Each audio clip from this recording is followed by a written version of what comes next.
Vous trouverez ici des actualités singulières tous les jours. Mettez un pouce bleu, abonnez-vous à la chaîne et activez la cloche pour ne louper aucune expertise quotidienne. Je compte sur vous, c'est très important. Et encore une fois, des jours compliqués pour ce brave Joe Biden qui commence à perdre la tête assez sérieusement, ou en tout cas qui en donne l'impression, parce que alors là, il nous en a fait une belle sortie, c'est-à-dire qu'il a voulu du coup donner la parole en direct à Zelensky, donc le chef de l'Ukraine. Eh bien, il a confondu Zelensky avec, oh, vous me direz, c'est un petit lapsus, mais quand même avec Vladimir Poutine.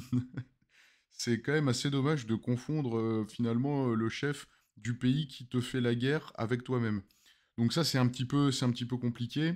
Ça peut rappeler un petit peu lorsqu'on confond notre ex-petit ami, le nom de l'ex-petit ami avec l'actuel. Ça peut créer des conflits. Ça peut créer des conflits internes. Ça, on le sait. C'est pas agréable, c'est pas facile. Il faut souvent des jours pour s'en sortir, voire des mois, des années ou des décennies en fonction de chacun, bien sûr.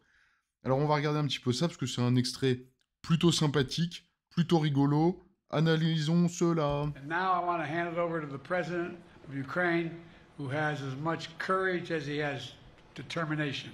Ladies and gentlemen, President Putin. President Putin. You can beat President Putin. Vous avez vu la réaction de Zelensky ou pas?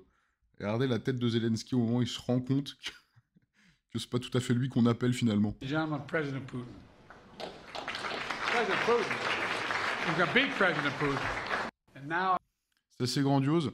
Bon, là, bien sûr, pour le camp démocrate américain, c'est compliqué, hein. Honnêtement, il vaudrait mieux... Enfin, ça doit être compliqué d'être un démocrate américain en ce moment, parce que le leader qui te représente, tu sens que intellectuellement, on est sur la ligne d'arrivée, quoi.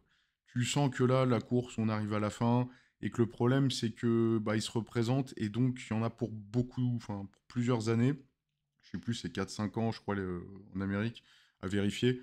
Mais voilà, en tout cas, il y en a pour un moment, et tu sens, enfin, les 4-5 ans, t'es pas encouragé. C'est pas encourageant de voir ça et de se dire qu'il y a encore quelques années à tenir. Voilà, intellectuellement, c'est pas gagné. Moi, je suis assez surpris, parce que, alors, pour info, attention, breaking news, Biden a maintenu sa candidature, hein, il a été appelé par beaucoup de gens du camp démocrate, et même ailleurs d'ailleurs, à bah, quitter son poste de représentant des démocrates pour bah, quelqu'un d'autre, en fait, tout simplement, hein, sûrement quelqu'un voilà, de plus jeune ou avec enfin, qui a ses pleines possessions intellectuelles, quoi. Et il a refusé, hein, il maintient son poste. Ça va être quand même très compliqué à maintenir parce que bah, on enchaîne bourde sur bourde. Mais c'est pas, si tu veux, des dérapages ou quoi. Là, on voit bien que ça fatigue. On voit que ça fatigue. C'est la vie, hein, j'ai envie de dire. C'est vraiment pas contre lui du tout. C'est la vie. Parfois, en vieillissant, il y en a qui vieillissent mieux que d'autres. Mais tous ont fini finalement par un petit peu fatiguer au bout d'un moment. Là, ça a l'air d'être son cas. Ça y ressemble beaucoup. Et c'est vrai que tu te dis bah, qu'un mec comme ça soit maintenu au pouvoir et qu'on soit prêt finalement surtout à le garder ou plutôt à le renouveler encore pour plusieurs années, pour une des plus grandes puissances du monde, c'est quand même compliqué, ça fait un peu peur.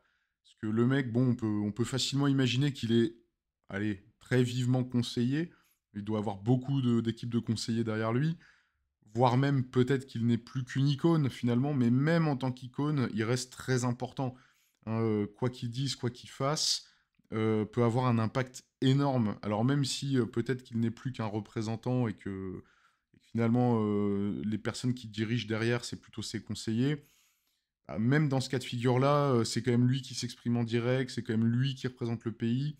C'est un peu compliqué pour le camp démocrate, hein, on va pas se mentir. On va regarder un petit peu ce qui se dit dans la plèbe, hein, on va lire les commentaires. Donc il y a quelques mèmes. Alors là, on a un commentaire qui nous dit que Poutine est content d'être appelé chef de l'Ukraine. Avec un petit mème de Poutine qui applaudit.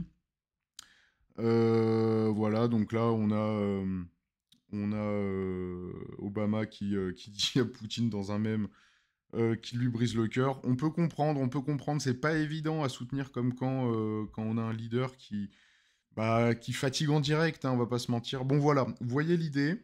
Je sais pas ce que vous en pensez, je sais pas si parmi vous il y a des gens aux États-Unis, etc.